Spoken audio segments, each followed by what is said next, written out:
Welcome back. Let's look at some measurement questions. Question 3. Harry works for a company that makes pencil cases. The following are pencil cases manufactured by the company Harry works for. And then, very important, it's not drawn to scale. So the two different ones, we can see that the one is a cylinder and the other one is a rectangle. Please guys, when it gets to measurement, we usually work with cylinders and rectangular prisms, but make sure you know how to work with triangles. But remember, that is the most common shapes we use. Calculate the volume of the cylindrical pencil case in cubic centimeters if the height is 178 millimeters and the diameter 95 millimeters. And remember, all formulas will be given. The formula here is pi radius squared times your height. Now, please pay special attention to the value given. Mostly they will say pi is 3,142. So, what are you going to do? You are just going to substitute. So it's going to be the radius.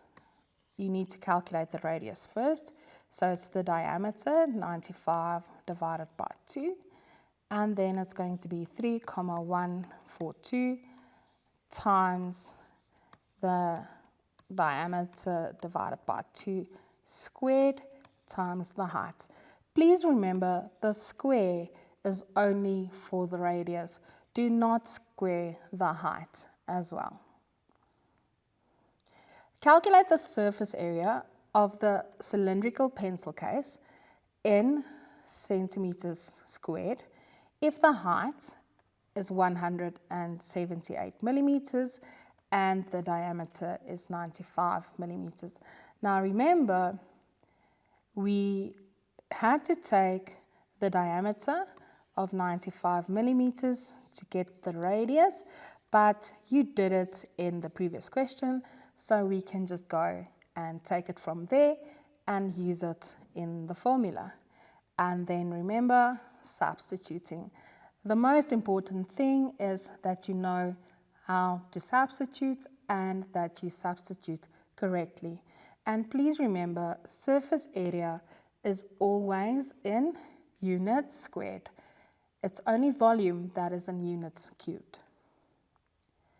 A school approached the company to make 600 cylindrical pencil cases. The pencil case must be of the same color. A roll of material with dimensions 20 meters long and 150 centimeters wide is given to the workers to make the pencil cases. Show by means of calculations whether the roll will be enough to make all the pencil cases. Now remember, in B, we calculated the surface area of the pencil case. What we need to do here now is first, we need to calculate the area of the roll of fabric, which is 25 meters and 150 centimeters. But now there's supposed to be a red light flashing in your mind, because remember, we can't work with different units. So we need to convert. So in the end, you'll say, first I need to convert, then I need to calculate area, and then lastly, I need to say the area of the fabric divided by the surface area of the pencil case.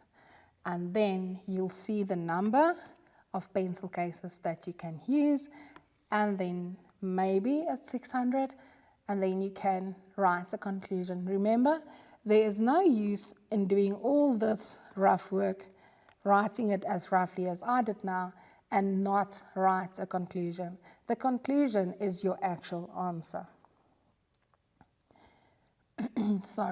Calculate the volume of the rectangular pencil case in cubic centimeters. If the length is 187, the breadth is 72, and the height is 38. And then it's a very easy formula. It's going to be length times breadth times height. And remember, please, they want it in centimeters.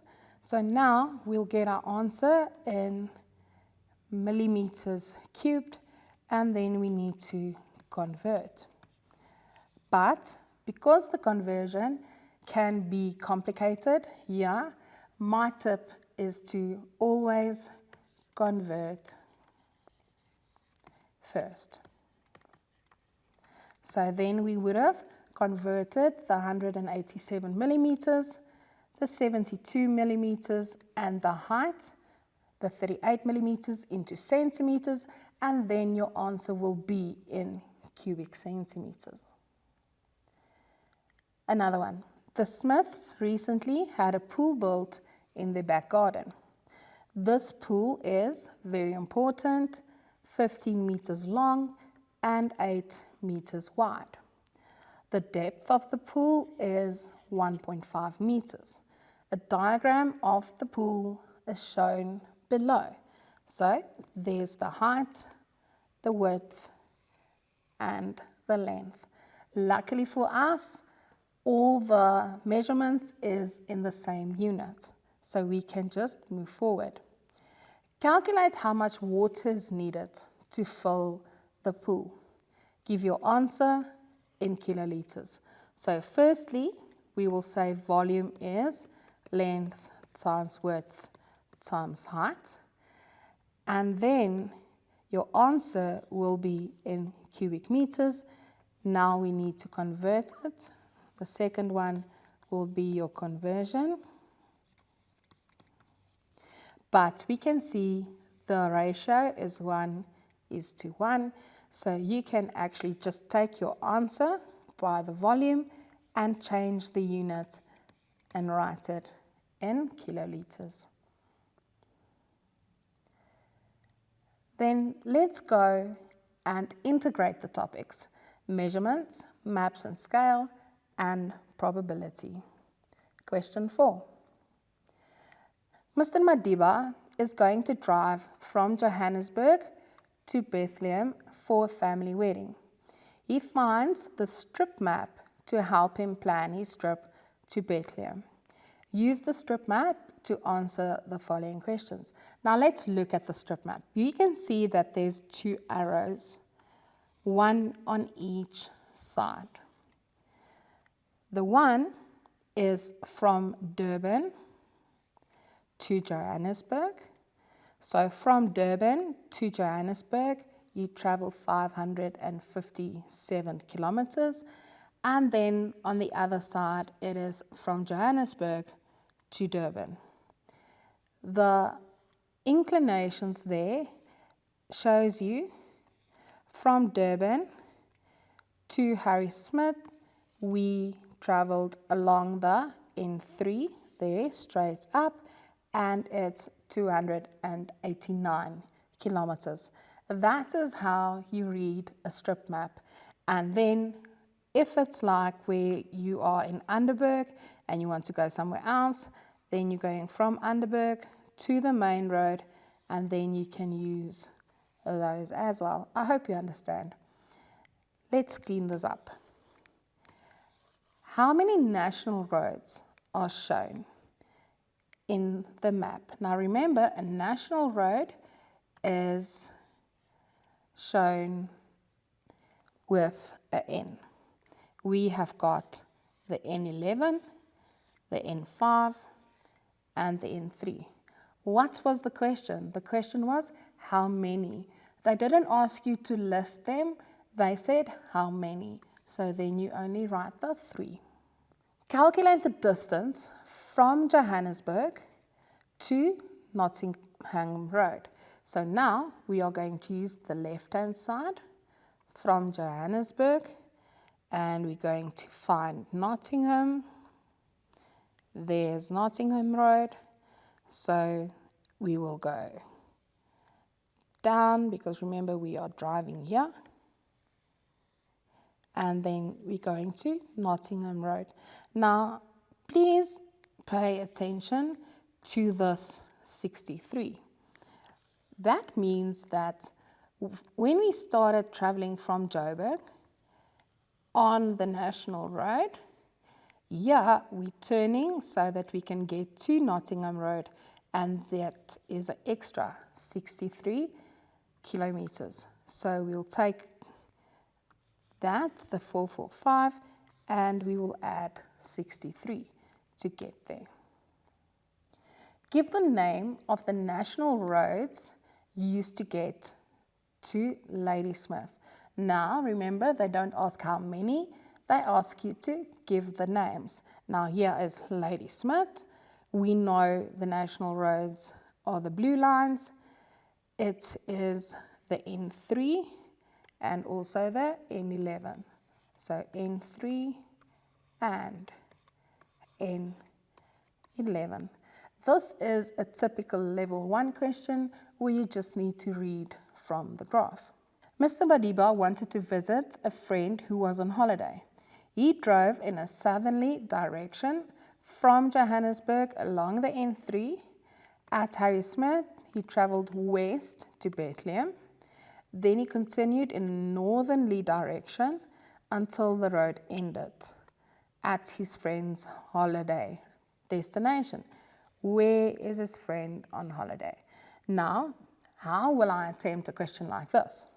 You will start where he is, and then you will follow the directions, and then wherever he ends, you'll say, okay, it's there. Now remember, this is not a point on the map, but it is just when you follow the directions or wherever you'll get to a destination. And that is how you attempt a question like this. The last one. You've been placed in charge of packaging fudge into boxes. The fudge has been cut into squares measuring 5 centimeters by 5 centimeters by 1 centimeter. The boxes you have has got the following dimensions. Height is 5, length is 10, and width is 10 as well. Calculate how many squares of fudge can be packed into the box. So now, first you're going to calculate how many can go into the length. So it will be the length of the box divided by the length of the fudge. Then the width of the box divided by the width of the fudge. And we're going to do the same with the height, and then you'll multiply together. Please remember to round to a whole number, because you're not going to break a box of fudge. And here they want to know how many squares can be into a box, so therefore you will round down and not up. Please make sure that you know what to round, when to round, and where to round it to. This was quite a lot. Let's take a break. I'll see you just now.